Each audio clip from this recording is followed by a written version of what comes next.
मुकालमा बच्चों से में आप सभी का दिली खैर मकदम है। प्यारे बच्चों, अगर अपने इस चैनल को सब्सक्राइब नहीं किया तो फ़ौरन सब्सक्राइब कर लें और बेल आइकन पर क्लिक करें,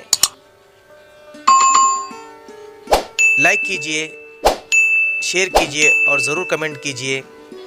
तो चलिए बच्चों, आज हम नहुम जमात सबक नंबर 3 दावत में आपको एक सरगर्मी दी गई है। सज्जाद हैदर इल्म का मज़मून मुझे मेरे दोस्तों से बचाओ, इंटरनेट से पढ़िए। तो आपके आसानी के लिए मज़मून हम पेश कर रहे हैं। मुझे मेरे दोस्तों से बचाओ एक मज़मून निगार की शिकायत अहबाब से, और कोई तलब अपनाए ज़माने से नहीं। मुझ पे ये एहसा जो न करते तो ये एहसा होता।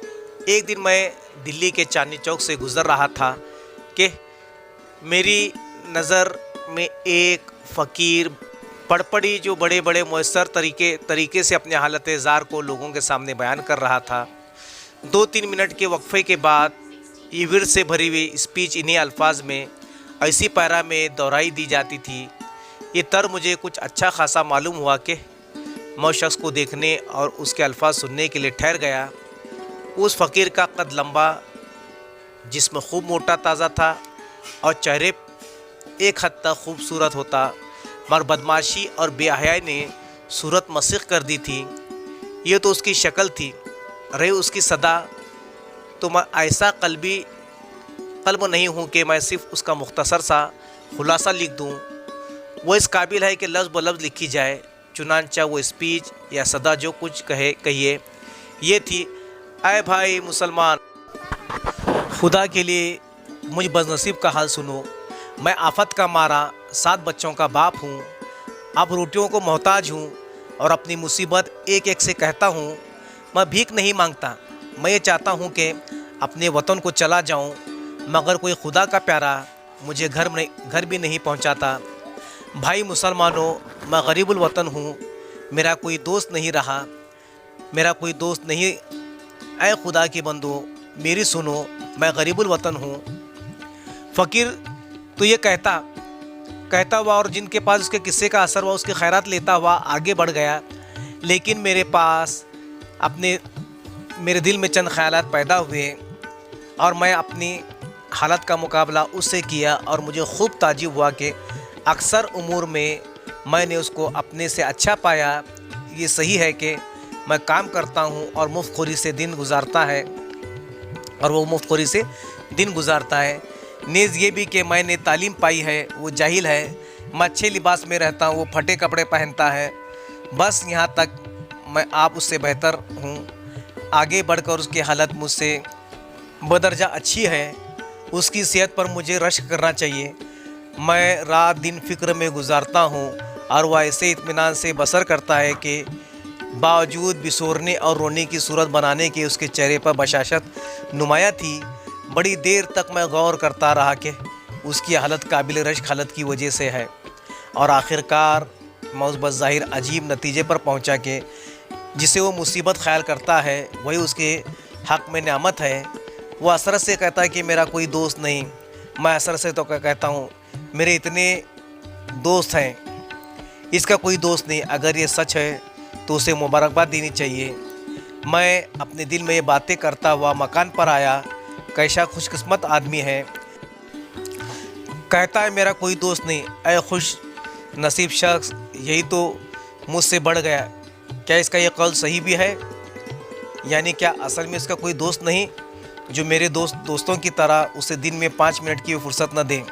मैं अपने मकान पर एक मज़मून लिखने जा रहा हूँ, मगर ख़बर नहीं कि मुझे ज़रा सा भी ऐसा वक्त मिलेगा कि मैं तख़य्युल में अपने ख़यालात जमा कर सकूँ और उन्हें इत्मीनान से कलम बंद कर सकूँ, या जो स्पीच मुझे कल देनी है उसे सोच सकूँ। क्या यह फ़कीर दिन दहाड़े अपना रुपया ले जा सकता है?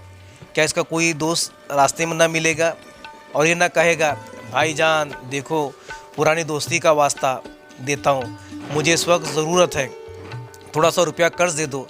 क्या उसके अहबाब वक्त बेवक्त उसे दावत और जलसों में खींच कर नहीं ले जाते? क्या कभी ऐसा नहीं होता कि उसे नींद के झोंके आ रहे हों, मगर यारों दोस्तों का मजमुआ है और जो किस्से पर किस्से और लतीफ़े पर लतीफ़े कह रहे हैं। और उठने का नाम नहीं लेते? क्या उसे दोस्तों के खुतूत का जवाब नहीं देना पड़ता? क्या उसके प्यारे दोस्त की तसनीफ़ की हुई किताबें जो उन्हें ख्वाह-मख्वाह पढ़नी पड़े और यूँ लिखना पड़े? क्या उसे अहबाब की वजह से शोर मचाना और हक करना नहीं पड़ता?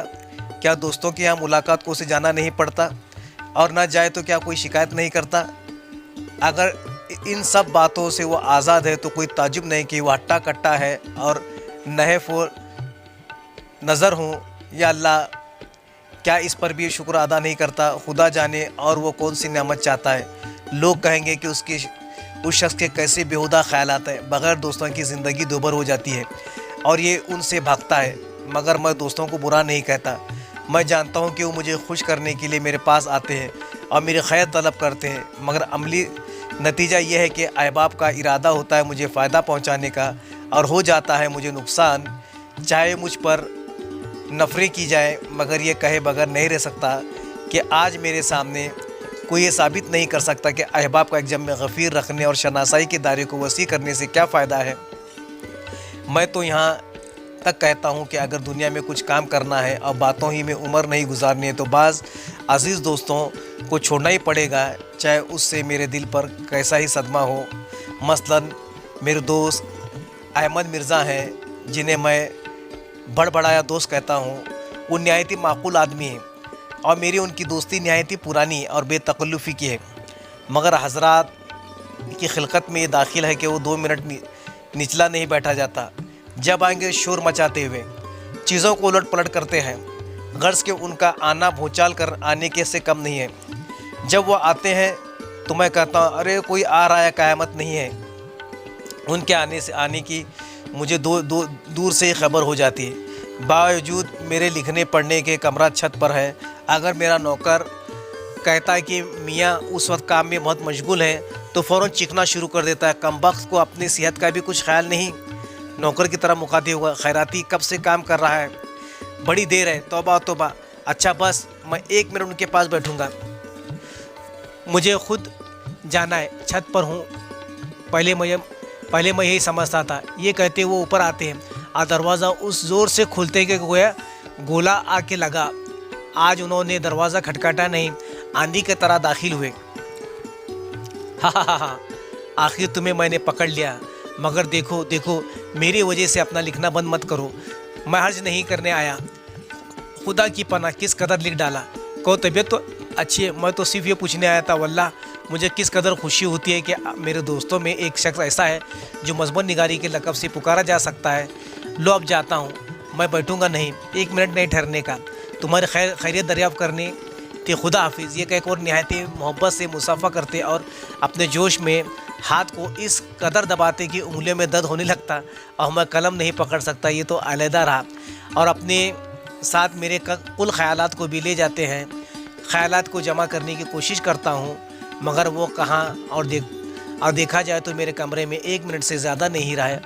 ताम वो अगर घंटों रहते तो उससे ज़्यादा नुकसान न करते। क्या मैं उन्हें छोड़ सकता हूँ? मैं उससे इनकार नहीं कर सकता, ताकि मेरे और उनकी दोस्ती बहुत पुरानी है और वो मुझसे भाइयों की तरह मोहब्बत करते हैं। ताम मैं उन्हें नहीं छोड़ूंगा। हाँ छोड़ूंगा, अगरचे कलेजे और पत्थर रखना पड़े। और लीजिए दूसरे दोस्त मोहम्मद तहसीन है। ये बाल बच्चों वाले साहब हैं और रात दिन उन्हीं की फ़िक्र में रहते हैं। जब भी मिलने आते हैं तो तीसरे पहर के करीब आते हैं, जब काम से फारिग हो चुका हूँ तो। लेकिन इस कदर थका होता हूँ कि दिल यही चाहता है कि 1 घंटा आराम कुर्सी पर पड़ा रहूँ। मगर तहसीन आए और उनसे मिलना ज़रूरी है। उनके पास बातें करने के लिए सिवा अपने बीवी बच्चों की बीमारी की और कोई मजबूर नहीं है। मैं कितनी कोशिश करूं मगर उस मजबून से बाहर नहीं निकलते। अगर मैं मौसम का जिक्र करता तो कहते हाँ बहुत ख़राब मौसम है। मेरे छोटे बच्चे को बुखार आ गया, मंदी लड़की को खांसी में मुब्तला है। अगर पॉलिटिक्स या लिटरेचर की गुफ्तगू शुरू करता हूँ तो तहसीन साहब फ़ौरन माज़रत पेश करते हो, भाई आजकल घर भर बीमार है, मुझे इतनी फुर्सत कहाँ कि अखबार पढ़ सकूं। अगर किसी आम जलसे में आते जाते हैं तो अपने लड़कों को ज़रूर साथ लिए हुए होते हैं और हर एक से बार बार पूछते हैं कि तबीयत तो नहीं घबराती, प्यास तो नहीं मालूम होती। कभी तो नब्ज़ देख लेते हैं और हाँ कभी किसी के मिलते हैं तो घर की बीमारी का जिक्र करते हैं। इसी तरह मेरे मुकदमे बाज़ दोस्त हैं जिन्हें अपनी रियासत के झगड़ों और अपने फरीक मुखालिफत की बुराइयों और जज साहब की तारीफ़ और मजम्मत और तारीफ़ उसकी हालत में, जबकि उन्होंने मुकदमा जीता हुआ और कोई मजबूर नहीं। मिन जुमला मिन जुमला और बहुत से मुख्तलिफ़ किस्मों के दोस्तों ने मुझे मोहम्मद शाकिर साहब का ज़िक्र बहुत खुसूसी से करूँगा, क्योंकि वो मुझसे बहुत ख़ास इनायत फरमाते हैं। शाकिर खान साहब मौज़ा सलीमपुर के रईस और ज़िला भर में नहायत ही मोअज़्ज़ज़ आदमी हैं। उन्होंने अपनी लियाकत के मुताबिक लिटरेचर का बहुत शौक़ है। लिटरेचर पढ़ना का उनको जितना लिटरेरी आदमी होने से मिलना तारुफ कर पैदा करने का उनका ख़्याल है कि अहले इल्म की थोड़ी सी कदर करना उम्र की शान है। एक मरतबा मेरे यहाँ तशरीफ़ लाया, बहुत इस तरह से मुझे सलीमपुर ले गए। ये कहे कि शहर में रात दिन शोर व शगुफ़ रहता है, देहात में कुछ अरसे से तब्दीली आब हवा में भी होगी और वहाँ मजबूत निगारी में ज़्यादा इत्मीनान से कर सकूँगा। मैंने एक ख़ास कमरा तुम्हारे वास्ते आरास्ता कर लिया है, जिसे पढ़ने लिखने का सब सामान मुहैया है। थोड़े दिन रह कर चले आना, देखो मेरी खुशी करो।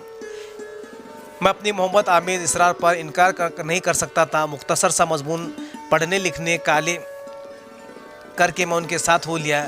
एडिटर मारूफ से वादा कर चुका था कि ख़ास अरसे में आपकी खिदमत में मजमून भेजूँगा, मगर शाकिर खान साहब की कोठी पर पहुंचकर मैंने कमरा देखा तो जो मेरे तैयार किया गया था वो कमरा कोठी की दूसरी मंजिल पर था और नहायत ही खूबी से आरास्ता था। इसके खिड़की पाए बाग की तरफ खुलती थी और नहायत ही दिल फरेब नेचुरल मंजर मेरी आँखों के सामने होता। सुबह को मैं नीचे नाश्ते के घर से बुलाया गया। जब दूसरा प्याला चाय का पी चुका तो कमरे में जाने के लिए उठा ही था कि चारों तरफ से इसरार होने लगा कि हाँ, क्या ऐसा क्या गज़ब कि आज ये कहाँ से काम शुरू कर दो, अपने दिमाग को कुछ आराम तो दो। और आज का दिन तो खासा इस काबिल है कि सैर तफरी की जाए। चलिए गाड़ी तैयार कराते हैं, दरिया पर मछली का शिकार खेलेंगे। फिर वहाँ से 2 मील अहमदनगर है, वहाँ आपके रईस राजा तालिब अली साहब से मिलेंगे। मेरा माता वहीं पर ठनका कि अगर यही हाल रहा तो यहाँ फुर्सत आदम। खैर सैकड़ों हाली हवालों से उस वक्त मैं तो बच गया और मेरे मेज़बान भी मेरी वजह से न गए, मगर बहुत जल्द मालूम हुआ कि जिस अनका यानी यकसुई की तलाश में मैं सरगर्दा था मुझे यहाँ न मिलेगी। मैं जल्द उठकर उस कमरे में आया और उस वक्त ज़रा गौर से मेज़ के सामान को देखा जो मेरे सामने लिखने पढ़ने के लिए तैयार रखी गई थी। नहायत ही कीमती का मदार कपड़ा पड़ा था, जिस पर स्याही का कतरा गिरना गुनाह कबीरा से कम न होगा। चांदी की दवात, मगर स्याही देखता हूँ तो सूखी हुई है। अंग्रेज़ी कलम नहायत ही कीमती और नायाब, मगर अक्सर इसमें निम्न नदारत। कागज़ का एक मजली जिल्द की किताब में, मगर लिखने से कागज़ का पता नहीं। इसी तरह बहुत ही आला दर्जे का काश कीमती सामान मेज़ पर था, मगर इससे मेरे काम करने का नई चीज़ें की ज़रूरत थी जो आखिरकार नहीं कर सका। मेरे ख़यालात की तेज़ी के कफ़स तक कागज़ बंद किया और निकलना शुरू कर दिया। ये ज़रूरी कि जिन मुर्गान खुशनवा की तारीफ़ में मशहूरा इस कदर रतीबुल लिसान हैं, उनकी इनायत से मैं खुश नहीं हुआ कि ये सब के सब मेरे कमरे के नीचे दरख्त पर जमा होंगे और शोर मचाना शुरू कर देंगे। ताम मैंने कोशिश करके उनकी तरफ से कान बंद कर लिया और अपने हमातन मशगूल हो गया।